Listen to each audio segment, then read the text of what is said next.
This program is brought to you by realestate.com.au, Australia's #1 address in property. With more properties for sale than anywhere else, we make it easier.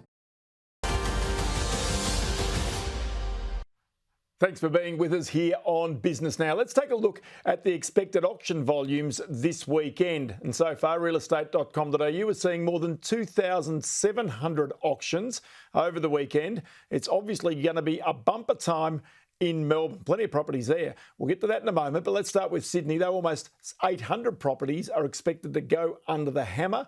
In Melbourne, have a look at that, 1,016 auctions. So that's getting right back up there. In Brisbane, 190 auctions. Canberra, 103. And Adelaide, 154 auctions. We know the clearance rates have been up around 80% in most of those places. In fact, it's one Adelaide auction. It's the most viewed ahead of this weekend. The property is at number 2A Miranda Avenue in Lockleys in Adelaide's inner west. But the most viewed residential listing on realestate.com.au this week is a quite amazing property. This one, 18 Teague Street, Victoria Park in Western Australia. Now, as you can see, it's quite a unique two-storey double brick home, 3 bedrooms, 4, rather elaborate bathrooms. The Italian design features Murano Venetian glass, chandeliers, Italian marble and ceramic tiles, plus ornate tiling. The home was originally built for the Issia family, well known in Perth. It has a local government inventory listing. That means it's been noted as a site of cultural heritage significance, less than 4 kilometres from the Perth CBD. As I said, quite unique. Ahead of the weekend, let's bring in here the REA Group senior economist, Eleanor Creagh. Eleanor, many thanks for your time. Look, things are starting to get building up again. Great to be here.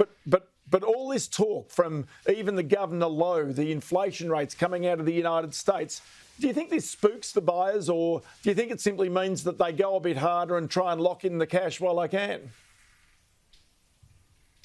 Look, it hasn't so far, and we are seeing that views per listing on realestate.com.au are at a record high.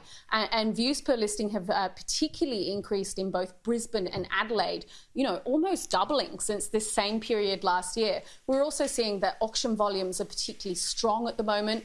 This week, compared to the same week in 2021, we're seeing that auction volumes are 131% more. And to date, this year, we've seen that auction volumes are around 70% higher so far. And it shows you that, sellers are, number one, taking advantage of the strong selling conditions, the strong level of buyer demand that is out there at the moment. But I think they're also responding to the recent price growth that we've seen. And of course, potentially, we're getting a little bit of that catch up coming through from all those people that potentially held back last year. But, certainly all this talk of interest rate hikes at the moment, and it hasn't dented buyer confidence to date. It's really interesting to note this because one of the, shall I say, trends over the past 2 years has been for people to seek bigger houses. Because of lockdowns, they wanted somewhere bigger than an apartment maybe to go to. The second part about it was with the increasing trend of working from home, people basically upscaled and were looking for something bigger. And that has driven not only regional properties, but also properties in the city as well. Is that a trend that you've been able to identify at all?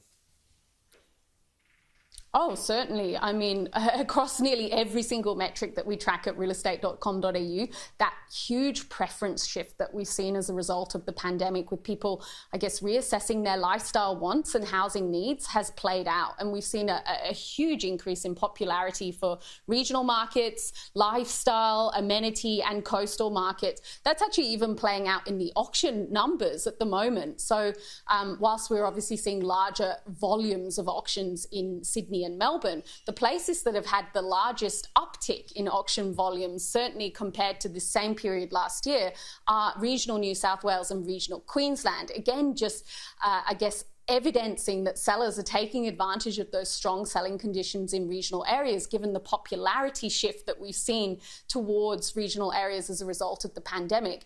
And it's been just quite a unique period for the housing market since the pandemic began, in terms of regional price growth outpacing metro areas, and that really being underpinned by what is an incredibly low supply of properties available for sale in regional areas, and this increase in demand that we're seeing as a result of the work from home boom that's allowing people to, I guess, increase the amount of residential choice that they have. For many people, if you look at, say, the Sydney housing market compared to regional New South Wales, the median house price in Sydney is more than 2 times the median house price in regional New South Wales. So for many people, it's not just the ability to work from home, but it's that relative affordability advantage as well that's promoting this shift towards regional areas. And it's mostly places where people can live the best of both worlds. So they're still within commuting distance to the office, and they can maintain those office connections should they need to, but they are enjoying the perks of regional lifestyle and coastal areas. So one of the stats that sticks into my mind, and just briefly here, is that the Commonwealth Bank boss, Matt Comyn, we spoke to him this week, he indicated in the past year the number of borrowers that have gone from fixed rate loans in his portfolio has gone from 38% to more than half. Now that says that the buyers and the borrowers are savvy. They could sense this. And so that's one of the keys right now, isn't it? Yeah, certainly. So we've seen that throughout the pandemic, as fixed rates plunged to record lows, that fixed rates have really risen, fixed rate mortgages have risen in popularity.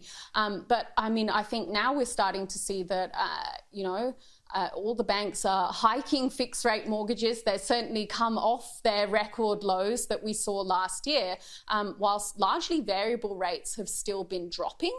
And I think that is starting to promote a shift back towards variable rates. But, again, people are going to have to watch out for the fact that it is likely that mortgage rates are going to rise sooner than they were expected to do so. Certainly 6 months ago, we've seen that. There's no doubt there, Eleanor. Bank funding costs are rising. Yeah. There's no doubt. Eleanor, let me go there. I appreciate that very much. Economist with REA Group, Eleanor Creagh.